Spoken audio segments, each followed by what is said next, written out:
বিসমিল্লাহির রহমানির রহিম। আদরের শিক্ষার্থীরা, আসসালামু আলাইকুম। কেমন আছো তোমরা? আশা করি ভালো আছো। হ্যাঁ, আচ্ছা। ঢাকা কলেজ কর্তৃক আয়োজিত অনলাইন ক্লাসে তোমাদেরকে স্বাগত জানাচ্ছি। আমি Helena Begum, professor, department of geography and environment, Dhaka college, Dhaka.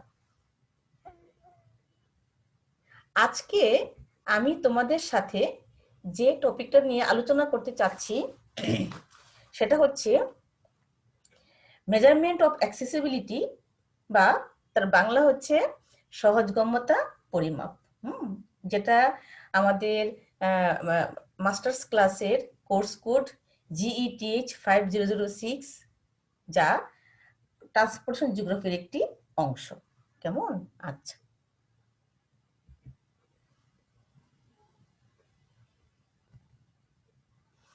সহজগম্যতা পরিমাপ।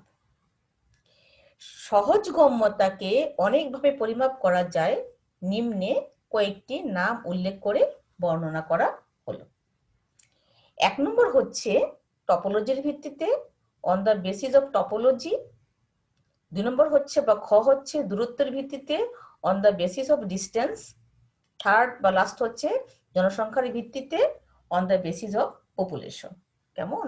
তাহলে সহজগম্যতাকে অনেকভাবে পরিমাপ করা যায়, তবে 3টি উল্লেখযোগ্য পরিমাপ, একটা হচ্ছে টপোলজির ভিত্তিতে সহজগম্যতা পরিমাপ, আরেকটা হচ্ছে দূরত্বের ভিত্তিতে সহজগম্যতা পরিমাপ আর হচ্ছে জনসংখ্যার ভিত্তিতে সহজগম্যতা পরিমাপ। এখন যেটা হচ্ছে যে প্রথমটা হচ্ছে যে টপোলজির ভিত্তিতে সহজগম্যতাকে 3টি পদ্ধতিতে পরিমাপ করা যায়। কেমন? তাহলে কি বললো কথাটা, যে 1 নম্বর যেটা ছিল যে টপোলজির ভিত্তিতে, এখন টপোলজির ভিত্তিতে সহজগম্যতাকে 3টি পদ্ধতিতে পরিমাপ করা যায়। একটা হচ্ছে ন্যূনতম পথ ম্যাট্রিক্স দ্বারা, তার ইংলিশ হচ্ছে বাই শর্টেস্ট পাথ ম্যাট্রিক্স। খ হচ্ছে সংশ্লিষ্ট সংখ্যা দ্বারা বাই অ্যাসোসিয়েটেড নাম্বার, এবং গ হচ্ছে সিম্বল সূচকের দ্বারা বাই সিম্বল ইন্ডেক্স।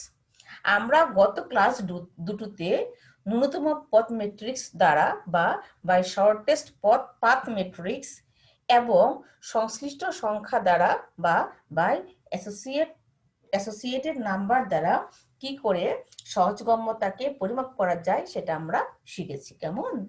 আজকে আমরা শিখব টপোলজির লাস্ট যে পরিমাপকটা, সেটা হচ্ছে সিম্বল সূচকের দ্বারা। এটা হচ্ছে সিম্বল সূচকের দ্বারা বাই সিম্বল বা সিম্বল ইন্ডেক্স। কেমন? আচ্ছা, এটা খুবই গুরুত্বপূর্ণ, ভাইবার জন্য গুরুত্বপূর্ণ, পরীক্ষার জন্য গুরুত্বপূর্ণ। সিম্বল ইন্ডেক্স কি, সিম্বল ইন্ডেক্স দিয়ে কি করা হয়, কি বোঝা যায়, ব্যাখ্যা করা যেমন প্রশ্নের জন্য ইম্পর্টেন্ট, এমন ঠিক তেমনটি হচ্ছে তোমাদের ভাইবার জন্য গুরুত্বপূর্ণ। আচ্ছা, এখন যেটা হলো যে সিম্বল সূচকের দ্বারা বাই সিম্বল ইন্ডেক্স। দেখো, এই সূচকটি 1953 সালে উদ্ভাবন করেন এলফোনসো সিম্বেল। ভাইবার জন্য গুরুত্বপূর্ণ একটি প্রশ্ন, সিম্বল ইন্ডেক্স কে উদ্ভাবন করেন? কেমন? তাহলে তার আনসারটা হচ্ছে উদ্ভাবন করেন এলফোনসো সিম্বেল। কেমন? আচ্ছা, তাহলে উনি কি বলছেন তার এই সূচকের মধ্যে? তার মতে এ সূচক, তাহলে সূচকটা কি?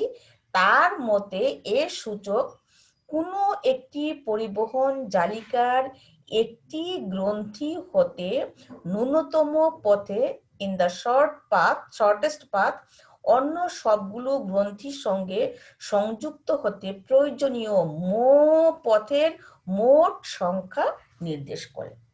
তাহলে আমি তোমাদের একটু পরে ছবির মাধ্যমে দেখাবো। যেটা আমি মুখে বলতে চাচ্ছি সেটা হচ্ছে যে কোনো একটা পরিবহন জালির তার যে কোনো একটা গ্রন্থি থেকে অন্য সবগুলো গ্রন্থিতে আলাদা এককভাবে অর্থাৎ আলাদা আলাদা ভাবে যেতে হলে মোট কতটি সংখ্যক লিঙ্ক বা পথ পার হতে হয় তার মোট সংখ্যা নির্দেশ করে এ সিম্বল ইন্ডেক্সের মাধ্যমে। আমি আবারও বলছি, একটি পরিবহন জালির যে কোনো গ্রন্থি থেকে অন্য সবগুলো গ্রন্থিতে যেতে মোট কতটি লিঙ্ক বা পথ পার হতে হয় তার মোট সংখ্যা নির্দেশ করে এই সিম্বল সূচক। আমি আবারও বলছি, কোনো একটি পরিবহন জালির যে কোনো একটি গ্রন্থি থেকে অন্য সবগুলো গ্রন্থিতে আলাদা আলাদাভাবে যেতে মোট কয়টি পথ বা লিঙ্ক পার হতে হয় তার মোট সংখ্যা প্রকাশ করে সিম্বল ইন্ডেক্স। কেমন? আচ্ছা, সরি, দেখো, এ সূচকের মান যে গ্রন্থির যত কম ওই গ্রন্থির সহজগম্যতা তত বেশি। তাহলে যে গ্রন্থিতে যেতে সবচেয়ে কম সংখ্যক পথ বা লিঙ্ক অতিক্রম করতে হয় ওই গ্রন্থির তত বেশি সহজগম্য। কেমন? তাহলে কি কথাটা কি দাঁড়ালো, যে সিম্বল ইন্ডেক্স হচ্ছে কোনো একটি পরিবহন জালির যে কোনো একটি গ্রন্থি থেকে অন্য প্রত্যেকটা গ্রন্থিতে যেতে সর্বনিম্ন কতটি পথ বা লিঙ্ক পার হতে হয় তার মোট সংখ্যা নির্দেশ করে সিম্বল ইন্ডেক্স। হ্যাঁ, তাহলে যে গ্রন্থিতে যেতে সবচেয়ে কম পথ বা লিঙ্ক পার হতে হয়, যত কম পার হতে হবে তার সহজগম্যতা তত বেশি। তাহলে কে বলছেন? যে 1953 সালে উদ্ভাবন করেন অ্যালফোন্সো সেম্বেল। ইনি বলছেন কি, যে কোনো একটি পরিবহন জালির যে কোনো একটি গ্রন্থি থেকে অন্যান্য প্রতিটা গ্রন্থিতে যেতে সর্বমোট কতটি পথ বা লিঙ্ক পার হতে হয় তার মোট সংখ্যাকে নির্দেশ করে এই সিম্বল ইন্ডেক্স। যে গ্রন্থির সিম্বল ইন্ডেক্স সবচেয়ে কম ওই গ্রন্থিটা হচ্ছে ওই পরিবহন জালির সহজগম্য গ্রন্থি। অথবা যে গ্রন্থির সিম্বল ইন্ডেক্স যত কম ওই গ্রন্থির সহজগম্যতা তত বেশি। তাহলে সবাই এখন আসো আমরা একটা চিত্রের মাধ্যমে এবং একটা ম্যাট্রিক্স তৈরি করে দেখাই যে কি করে কোনো একটি পরিবহন জালির সিম্বল সূচক বের করে তার সহজগম্যতা বের করা যায়। কেমন? আচ্ছা, এখন দেখো ছবিটা, ঠিক আমরা আগের ছবিগুলো যদি পড়েছি অনেকটা ওরকমই। হ্যাঁ, দেখো যে এটা হচ্ছে একটা পরিবহন জালি। কেমন? এটা হচ্ছে একটা পরিবহন জালি। তাহলে তার গ্রন্থি কয়টি দেখো আপু? ক, খ, গ, ঘ, উ এবং চ। তাহলে এতগুলোতে গ্রন্থি কয়টা? 1 2 3 4 5 6টি গ্রন্থি। আর কয়টি পথ? 1 2 3 4 5 6, এই 6টি হচ্ছে পথ। তাহলে এ পরিবহন জালিটার কোন গ্রন্থিটা সবচেয়ে সহজগম্য আমরা এটা সিম্বল ইন্ডেক্সের মাধ্যমে বের করব। তাহলে কথাটা কি দাঁড়ালো, যে এই পরিবহন জালিটার কোন গ্রন্থি থেকে, ধরো আমরা ধরলাম খ গ্রন্থি, কোন গ্রন্থি থেকে অন্যান্য সবগুলো গ্রন্থিতে আমি যাব। তাহলে সর্বনিম্ন মোট কয়টি পথ পার হতে হবে, মোট। কেমন? এই যে সংখ্যাটা, এই মোট সংখ্যাটা নির্দেশ করে সিম্বল ইন্ডেক্স। কেমন? আচ্ছা, তাহলে আমরা এখন বের করি। দেখো যে আমরা রো এবং কলামে কি লিখবো? এই যে প্রত্যেকটা ক খ গ ঘ উ চ, আর এভাবেও লিখলাম আমরা ক খ গ ঘ উ এবং চ। কেমন? আচ্ছা, তাহলে এখানে উৎস গ্রন্থি এবং গন্তব্য গ্রন্থি তো অবশ্যই তোমরা জানো আছে। হ্যাঁ, তাহলে ক হচ্ছে আমার একটা উৎস গ্রন্থি, এবার এগুলো হচ্ছে উৎস গ্রন্থি। হ্যাঁ, আর এগুলো হচ্ছে গন্তব্য গ্রন্থি। কেমন? আচ্ছা, তাহলে ঠিক আমরা আগে যেমন শিখেছি ম্যাট্রিক্স তৈরি করতে, হ্যাঁ, তাহলে আমরা এখানে ক খ গ গ গ উ চ আর সিম্বল সূচক লিখলাম, আর এই পাশে হচ্ছে ক খ গ ঘ উ চ লিখলাম। কেমন? আচ্ছা, এগুলো হচ্ছে উৎস গ্রন্থি আর এগুলো হচ্ছে গন্তব্য গ্রন্থি। কেমন? আচ্ছা, এটা হচ্ছে সিম্বল সূচক। আচ্ছা, এখন দেখো তোমরা যে ক থেকে কতে যাব, অর্থাৎ ক থেকে ক কোনো পথ পার হতে হচ্ছে না, লিখলাম 0। ক্লিয়ার? আচ্ছা, ক থেকে খতে যাব, তাহলে ক থেকে খতে গেলে ন্যূনতম 1 2। কেমন? এই দুটো পথ পার হতে হয়। ক থেকে খতে এভাবে যাওয়া যায়, ক থেকে গতে গিয়ে গ থেকে উতে গিয়ে ও থেকে খতে গিয়ে না। নিয়ম হচ্ছে ন্যূনতম পথ অতিক্রম করতে হবে, তাই না? ন্যূনতম পথ। তাহলে ক থেকে ক থেকে খতে যেতে ন্যূনতম পথ হচ্ছে এই ক, এই হচ্ছে 1, এই হচ্ছে 2, এই দুটো পথ। তাহলে ক থেকে খ হচ্ছে 2। তারপরে ক হতে গ, অবশ্যই 1, আর তো কোনো অল্টারনেটিভ নাই এখানে, না? তাহলে ক থেকে গ হচ্ছে 1। তারপর হচ্ছে ক থেকে ঘ, তার মানে ক থেকে এটা হচ্ছে ঘ। তাহলে ক থেকে এখানে হচ্ছে 1 2 3, আর এভাবে আসলে 1 2 3 4টি, তাহলে ন্যূনতম হচ্ছে 3টি। তাহলে 1 2 এই 3টি, তাই লিখলাম ক থেকে ঘ হচ্ছে 3টি পথ। তারপর হচ্ছে ক থেকে উ, তাহলে ক থেকে উতে যেতে তাহলে 1 2টি পথ, অথবা কি এই 1 2 3টি পথ। তাহলে এভাবে গেলে ন্যূনতম পথ হচ্ছে 1 2। তাহলে ক থেকে উ হচ্ছে 2টি পথ। আর ক থেকে চ, একটা ছাড়া কোনো উপায় নেই। তাহলে ক থেকে এই পর্যন্ত হচ্ছে 1, এই পর্যন্ত হচ্ছে 2। তাহলে ক থেকে চতে যেতে দুটো পথ পার হতে হচ্ছে। কেমন? তাহলে ক এর সিম্বল সূচক হচ্ছে 2, 1 3, 3 3 হচ্ছে 6, 6 দিয়ে হচ্ছে 8, 8 দিয়ে হচ্ছে 10। তাহলে এটা হচ্ছে 10। কেমন? তাহলে ক এর সিম্বল সূচক হলো প্রত্যেকটি লিঙ্ক বা পথ যোগ করে মোট সংখ্যা হচ্ছে 10। আমি ক্লিয়ার করতে পারলাম? আশা করি তোমরা সবাই বুঝতে পেরেছো। অর্থাৎ ক থেকে আমি প্রত্যেকটা গ্রন্থিতে যাব, গেলে পরে যেতে হলে আমাকে ন্যূনতম কতটি পথ বা লিঙ্ক পার হতে হচ্ছে, এই সংখ্যাগুলো আমি লিখবো। লিখে আমি এভাবে সরাসরি পাশাপাশি যোগ করব। কেমন? এভাবে আমরা যোগ করব। যোগ করলে দেখো যোগফলটা হচ্ছে 10। কেমন? তাহলে ক গ্রন্থির সিম্বল সূচক হচ্ছে 10। ক্লিয়ার? এখন আমরা বের করব খ গ্রন্থি সিম্বল ইন্ডেক্স কত। তাহলে এই হচ্ছে খ। কেমন? সরি। তাহলে খ থেকে কতে যেতে কয়টা পথ পার হতে হচ্ছে?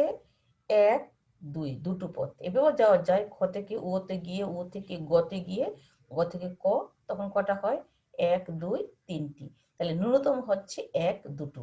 তাহলে খ থেকে কতে যেতে দুটো পথ পার হতে হচ্ছে। খ থেকে খ, এটা তো 0 আমরা সবসময় জানি। খ থেকে খ হচ্ছে 0।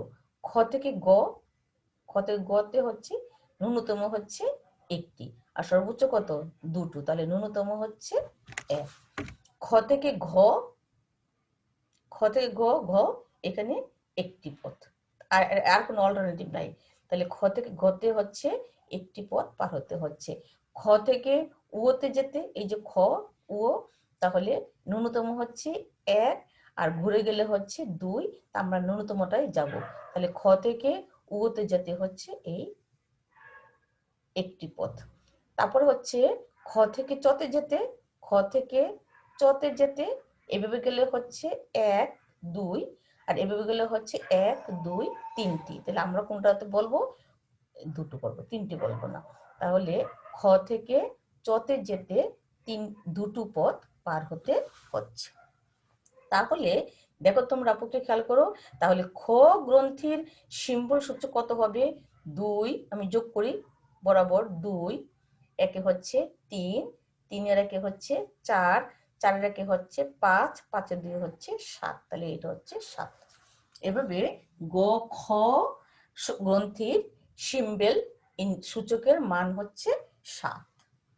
ক্লিয়ার? আচ্ছা, এখন হচ্ছে গ এই গ্রন্থিটার, কেমন? তাহলে গ থেকে কতে যেতে একটা পথ, আর কোনো অল্টারনেটিভ পথ নাই। তাহলে গ থেকে কতে যেতে হচ্ছে একটি পথ, গ থেকে খতে যেতে হচ্ছে এই বরাবর গেলে হচ্ছে 1 আর ঘুরে গেলে হচ্ছে 2। আমরা বরাবরটা নিব, ন্যূনতম পথ নিব, তাই না? তাহলে গ থেকে খতে যেতে হচ্ছে একটি পথ, গ থেকে গ হচ্ছে 0 আর গ থেকে ঘ হচ্ছে 1 2 আর ঘুরে গেলে 1 2 3। তাহলে আমরা এভাবে গেলে হচ্ছে 1 2। তাহলে গ থেকে ঘ হচ্ছে দুটো পথ, গ থেকে ঘ হচ্ছে দুটো পথ। তাহলে গ থেকে উ হচ্ছে এভাবে গেলে হচ্ছে একটি পথ আর এভাবে গেলে হচ্ছে দুটো পথ, তাহলে সর্বনিম্ন হচ্ছে 1। তাই গ থেকে উ হচ্ছে একটি, গ থেকে উ হচ্ছে একটি, এবং গ থেকে চ হচ্ছে একটাই পথ, আর কোনো অল্টারনেটিভ নাই। তাহলে গ থেকে চ হচ্ছে 1, তাহলে গ থেকে এই চ হচ্ছে একটি পথ। তাহলে দেখো এখন আমাদের যোগ করি, তাহলে কি হবে 1 1 2 2 2 হচ্ছে 4, 4 এর একে হচ্ছে 5, 5 এর একে হচ্ছে 6, তাহলে টোটাল সংখ্যা হচ্ছে 6। তাহলে গ গ্রন্থির সিম্বল সূচক হচ্ছে 6, কেমন? আচ্ছা, এখন হচ্ছে ঘ, তার মানে কোনটা আপু? এটা। আচ্ছা, এখন দেখো ঘ থেকে ক কিভাবে যাওয়া যায়? 1 2 3টি পথ পার হতে হয়, অথবা 1 2 3 4টি পথ পার হয়ে ঘ থেকে কতে আসা যায়। তাহলে আমাদের সর্বনিম্ন কত? সর্বনিম্ন হচ্ছে 1 2 3টি। তাহলে ঘ থেকে কতে যেতে 3টি পথ অতিক্রম করতে হয়। তারপরে হচ্ছে ঘ থেকে খতে এখানে একটা ছাড়া কোনো উপায় নেই, কেমন? তাহলে ঘ থেকে খ একটি পথ, তাহলে ঘ থেকে খ এই দেখো একটি পথ। এখন খ থেকে গ, না ঘ থেকে গ, তাহলে ঘ থেকে গ, তাহলে এটা হচ্ছে 1 2 দুটো পথ, অথবা 1 2 3টি পথ পার হয়ে গতে আসা যায়। তাহলে আমরা সর্বনিম্ন পথে যাব 1 দুটো পথ, তাহলে কি দাঁড়ালো? ঘ থেকে গতে দুটো পথ, তাহলে ঘ থেকে গতে হচ্ছে এই যে দুটো পথ, কেমন? আচ্ছা, আর ঘ থেকে ঘ হচ্ছে 0 আর ঘ থেকে উ হচ্ছে 1 2 অথবা 1 2 3টি পথ। তাহলে আমরা নিশ্চয় কমটা নিব, তাহলে 1 2, তাহলে কি দাঁড়ালো? ঘ থেকে উতে হচ্ছে দুটো পথ, তাহলে ঘ থেকে উতে হচ্ছে এই যে দুটো পথ, কেমন? আচ্ছা, এখন লাস্ট কি থাকলো? ঘ থেকে চ, তাহলে ঘ থেকে চতে যেতে হলে 1 2 এই 3টি পথ পার হতে হয়, অথবা 1 2 3 4টি পথ পার হতে হয়। তাহলে আমাদের সর্বনিম্ন হচ্ছে 1 2 3টি পথ, তাই বলা হলো ঘ থেকে চতে হচ্ছে 3টি পথ, কেমন? তাহলে ঘ এর সিম্বল সূচক হচ্ছে, আমরা যোগ করি, 3 1 4 4 2 হচ্ছে 6 6 2 হচ্ছে 8 8 3 হচ্ছে 11। তাহলে কি দাঁড়ালো কথাটা? যে ঘ গ্রন্থির সিম্বল সূচক হচ্ছে 18, কেমন? আচ্ছা, এখন আমরা উ গ্রন্থিটা বের করি। উ তার মানে কোনটা আপু? এটা। তাহলে উ গ্রন্থি থেকে কতে যেতে কয়টি পথ পার হতে হচ্ছে? মিনিমাম এটা হচ্ছে 1 2 অথবা 1 2 3, তাহলে মিনিমাম কয়টা? 1 দুটো। তাহলে উ থেকে কতে হচ্ছে 1, দেখো উ থেকে কতে যেতে হচ্ছে মিনিমাম দুটো পথ পার হতে হচ্ছে। তাহলে উ থেকে কত হচ্ছে? দুটো পথ। তারপরে উ থেকে খ, দেখো এইভাবে গেলে হচ্ছে একটি পথ আর এভাবে গেলে হচ্ছে দুটো, তাহলে সর্বনিম্ন হচ্ছে 1। তাহলে উ থেকে খতে যেতে একটি পথ পার হতে হচ্ছে। তারপরে উ থেকে গতে যেতে 1 অথবা 1 2, তার আমরা সর্বনিম্ন হচ্ছে 1, তাই উ থেকে গ হচ্ছে একটি পদ। আর উ থেকে ঘতে যেতে এটা হচ্ছে 1 2 অথবা 1 2 3, তাহলে সর্বনিম্ন হচ্ছে 2, তাই লেখা হলো উ থেকে ঘতে যেতে হচ্ছে দুটো পথ পার হতে হচ্ছে। আচ্ছা, আর উ থেকে উ হচ্ছে 0, আর উ থেকে চ, তাহলে উ থেকে চ হচ্ছে এভাবে গেলে হচ্ছে 1 দুটো পথ অথবা 1 2 3টি পথ, তাই 3টি পথ না বলে উ থেকে চতে যেতে দুটো পথ পার হতে হচ্ছে। তাহলে কি উ থেকে চয়ে যেতে দুটো পথ পার হতে হচ্ছে। তাই উ গ্রন্থির সিম্বল সূচক হচ্ছে 2, 1 3, 3 1 4, 4 2 6, 6 2 হচ্ছে 8, এই হচ্ছে সেই 8। কেমন? আচ্ছা, নিশ্চয় আমি তোমাদেরকে ক্লিয়ার করতে পেরেছি ব্যাপারটা। হ্যাঁ, এখন দেখো লাস্ট কি আছে? আচ্ছা, চ। এখন দেখো এটা হচ্ছে চ, তাহলে চ থেকে কতে যেতে মিনিমাম 1 2 অথবা 1 2 3 4 5টি পথ পার হতে হচ্ছে। তাহলে সর্বনিম্ন হচ্ছে 2 1 2, তাহলে চ থেকে কতে যেতে মোট সর্বনিম্ন দুটো পথ পার হতে হচ্ছে। আচ্ছা, চ থেকে খতে যেতে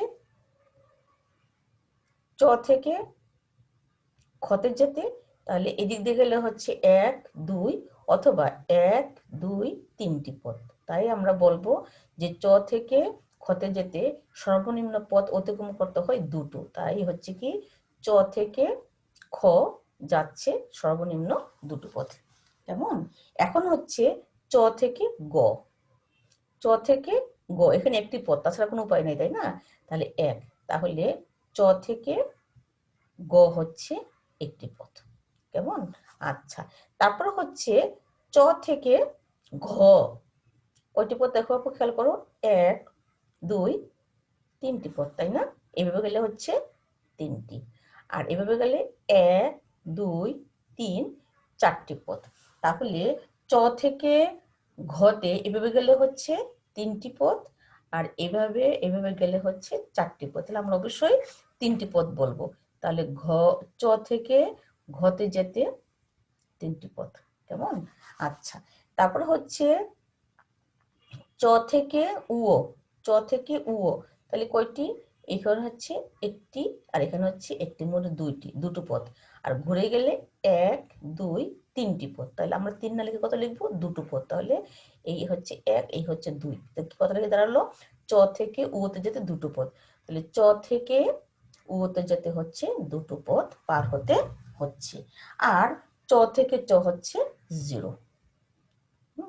তাহলে কি দাঁড়ালো? তাহলে চ গ্রন্থিটার সিম্বল সূচক হচ্ছে 2 2 4, 4 রেখে 5 5 3 8, 8 2 হচ্ছে 10, এই হচ্ছে 10। কেমন? তাহলে এখন আমরা যদি এই পরিবহন জালিটার সিম্বল সূচকের দিকে তাকাই, তাহলে সিম্বল সূচকের ভ্যালুগুলো হচ্ছে ক গ্রন্থির 10, খ গ্রন্থির 7,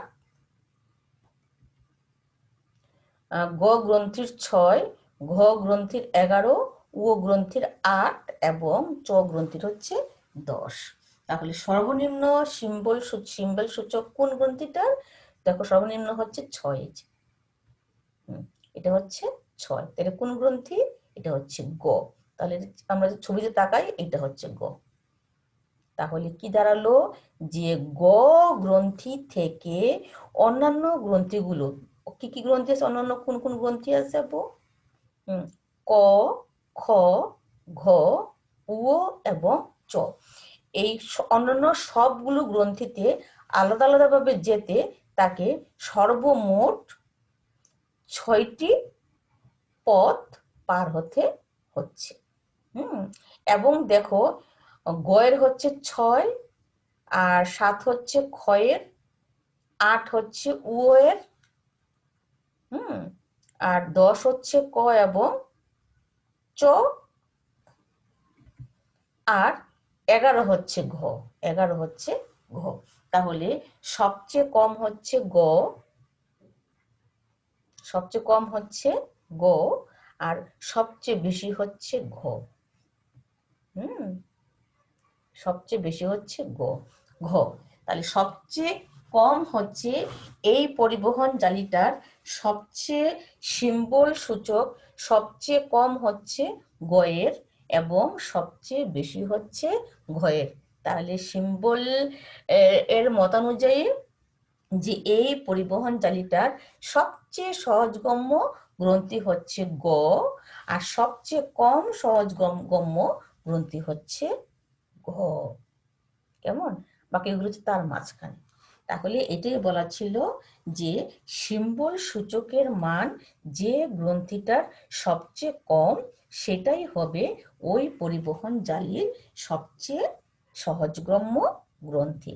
এটাই বলা হলো যে চিত্রে ক, খ, গ, ঘ, উ এবং চ গ্রন্থিগুলোর সিম্বল সূচক যথাক্রমে 10, 7, 6, 11, 8 এবং 10। গয়ের মান সর্বনিম্ন, অর্থাৎ গ থেকে অন্য সবগুলো গ্রন্থিতে যেতে বা আসতে অন্যান্য গ্রন্থিগুলোর তুলনায় সবচেয়ে কম সংখ্যক লিঙ্ক বা পথ অতিক্রম করতে হয়। তাই বলা যায় গ গ্রন্থি হচ্ছে এই পরিবহন জালির সবচেয়ে সহজগম্য গ্রন্থি। কেমন? তাহলে এভাবে আমরা যদি কোনো একটা পরিবহন জালি সহজগম্য গ্রন্থি বের করতে পারি, তাহলে ওই পরিবহন জালিটাকে কেন্দ্র করে ওই অঞ্চলের উন্নয়ন, ওই অঞ্চলের রাস্তার সংযোজন, ওই অঞ্চলের রাস্তার বিয়োজন চিন্তা করে ছোট ছোট পরিকল্পনা করে আবার দীর্ঘমেয়াদী পরিকল্পনা এবং মহাপরিকল্পনা করা যায় এই বিশ্লেষণের মাধ্যমে। তো আপু আমরা যদি তাকে আজকে যদি কনক্লুশন টানি তাহলে কি দাঁড়ালো যে সহজগম্যতা পরিমাপের টপোলজির ভিত্তিতে তিনটি, একটা হচ্ছে ন্যূনতম পথ ম্যাট্রিক্স দ্বারা, একটা হচ্ছে অ্যাসোসিয়েটেড নাম্বার, আর হচ্ছে সিম্বল ইন্ডেক্সের মাধ্যমে। তো আমরা প্রথম দুটো আগের ক্লাসে পড়েছি, আজকে হচ্ছে আমরা পড়লাম সিম্বল ইন্ডেক্সের মাধ্যমে সহজগম্যতা নির্ণয়। সিম্বল ইন্ডেক্সের মাধ্যমে সহজগম্যতা নির্ণয়ের ক্ষেত্রে কোন একটা পরিবহন জালির যে কোনো একটি গ্রন্থি থেকে তার অন্যান্য সবগুলো গ্রন্থিতে যেতে মোট যে কটি পথ অতিক্রম করতে হয় তার সংখ্যাকে বলা হয় সিম্বল সূচক। এবং এই সিম্বল সূচক যে গ্রন্থিটা সবচেয়ে কম সেটাই হচ্ছে ওই পরিবহন জালির সবচেয়ে সহজগম্য পথ। এখন আমরা এই জিনিসটাকে ছবির মাধ্যমে দেখালাম এবং দেখিয়ে প্রমাণ করতে পারলাম যে এই পরিবহন জালিটার সবচেয়ে কম সিম্বল ইন্ডেক্স হচ্ছে বা সিম্বল সূচক হচ্ছে গ গ্রন্থিটার, এবং তাই গ গ্রন্থিটা হচ্ছে এই পরিবহন জালির সবচেয়ে সহজগম্য পথ। এবং সিম্বল ইন্ডেক্স সবচেয়ে বেশি হচ্ছে ঘ গ্রন্থির, অর্থাৎ 11, তাই ঘ গ্রন্থি হচ্ছে সবচেয়ে কম সহজগম্য পথ। কেমন? এভাবে কোন একটি পরিবহন জালির উপর গবেষণা করে ওই অঞ্চলের, ওই দেশের, ওই অঞ্চলের উপর তার পরিবহন নেটওয়ার্ক বা পরিবহনের রাস্তা সংযোজন অথবা বিয়োজন করে ছোট ছোট পরিকল্পনা করে বা মহাপরিকল্পনা গ্রহণ করা যায়। কেমন? তো আপু আজকে এ পর্যন্ত। তোমরা অনেক অনেক ভালো থাকো, দোয়া করি। আগামী ক্লাসে দেখা হবে আবার অন্য কোনো টপিক নিয়ে। ওইটুকু পর্যন্ত সবাই ভালো থাকো, অতটুকুন বলে সবাইকে ধন্যবাদ জানিয়ে শেষ করলাম। আমি হেলেন আপু। আল্লাহ হাফেজ। আসসালামু আলাইকুম। সবাইকে ধন্যবাদ।